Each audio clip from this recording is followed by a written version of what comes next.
की काली दुनिया से काले करतूतों की फर्स्ट इंफॉर्मेशन रिपोर्ट के साथ मैं हूं इस वक्त आजाद कश्मीर में, और ये मुकाम है मीरपुर। मीरपुर जिसकी कुल आबादी है 15 लाख, और इस कुल आबादी का 80% पता है कहाँ है? बरतानिया में है। और बरतानिया से हर माह फॉरेन करेंसी की सूरत में करोड़ों रुपए पाकिस्तान आते हैं, और इस फॉरेन करेंसी ने यहाँ काम करने वाले बैंक की साख को बेहतर बनाने में भी बहुत अहम किरदार अदा किया है। और यही वजह है कि कई अहम बैंक्स ने यहाँ अपनी ब्रांचेस खोलने में खासी दिलचस्पी का मुजाहरा किया है। लेकिन यहाँ एक बैंक ऐसा भी है जिसमें डाकू घुस गए हैं अमले के रूप में, और उन्होंने अकाउंट होल्डर्स के करोड़ों रुपए लूट लिए हैं। आजाद कश्मीर की तारीख का सबसे बड़ा बैंक फ्रॉड है, जो किसी ने बैंक के साथ नहीं किया, बल्कि बैंक के अमले ने आजाद कश्मीर के शहरियों के साथ किया है।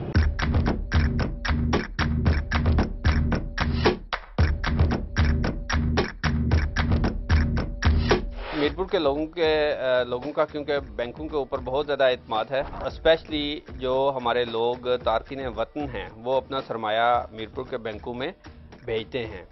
उन लोगों के साथ भी इस सिलसिले में काफ़ी हद तक जो है वो फ्रॉड हुआ है, और उनका पैसा भी इस फ्रॉड में डूबा है। पाकिस्तान और आज़ाद कश्मीर की हिस्ट्री का ये सबसे बड़ा बैंकिंग स्कैंडल है, और करोड़ों रुपए की रकम का गबन तो साबित हो चुका है।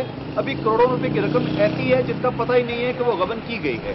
मैं यहाँ पर गवर्नर स्टेट बैंक से और आज़ाद कश्मीर और पाकिस्तान की हुकूमत से अपील करता हूँ कि इस मामले की तहकीकात करवाएं और पता करें कि असल गबन की गई रकम कितनी है।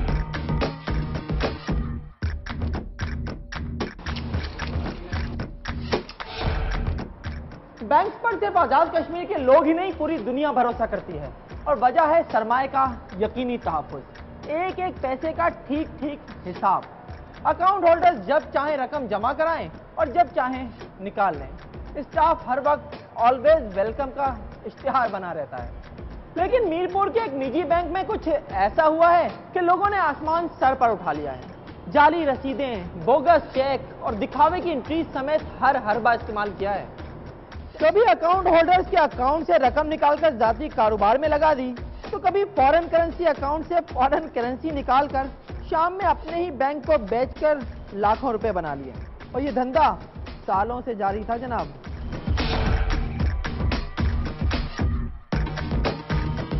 मीरपुर में 2002 से पैरेलल बैंकिंग का सिलसिला शुरू था।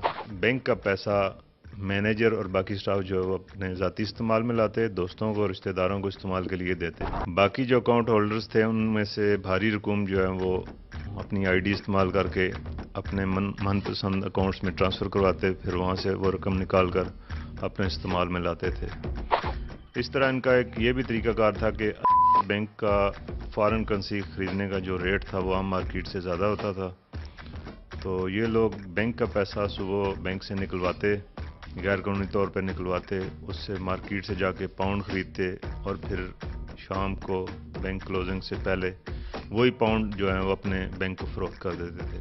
और इस तरह मतलब दिन में ये 4-4, 5-5 लाख रुपया भी प्रॉफिट कमा लेते थे। ये मामला चल तो न जाने कब से रहा था, लेकिन पेंडोरा बॉक्स उस वक्त खुला जब एक अकाउंट होल्डर ताजदीन एडवोकेट अपने अकाउंट में मौजूद 52,000 पाउंड लेने पहुंचे, लेकिन अकाउंट गरीब के पेट की तरह खाली था।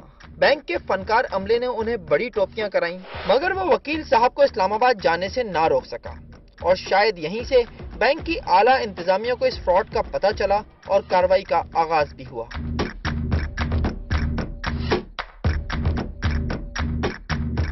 जनवरी 2012 को बैंक के senior vice president Islamabad head office में होते हैं, तो उन्होंने रिपोर्ट की कि बैंक की जो मीरपुर में ब्रांच है उसमें 7 करोड़ और 11 लाख रुपए का खुर्द-बुर्द हुआ है।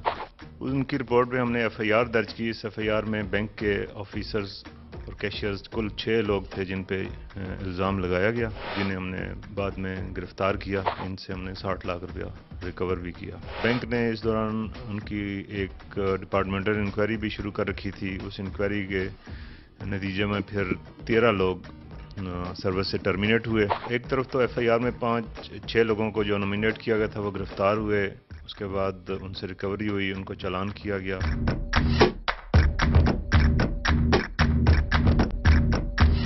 करोड़ों रुपए के इस फ्रॉड की मजीद कहानी आप जान सकेंगे एक ब्रेक के बाद।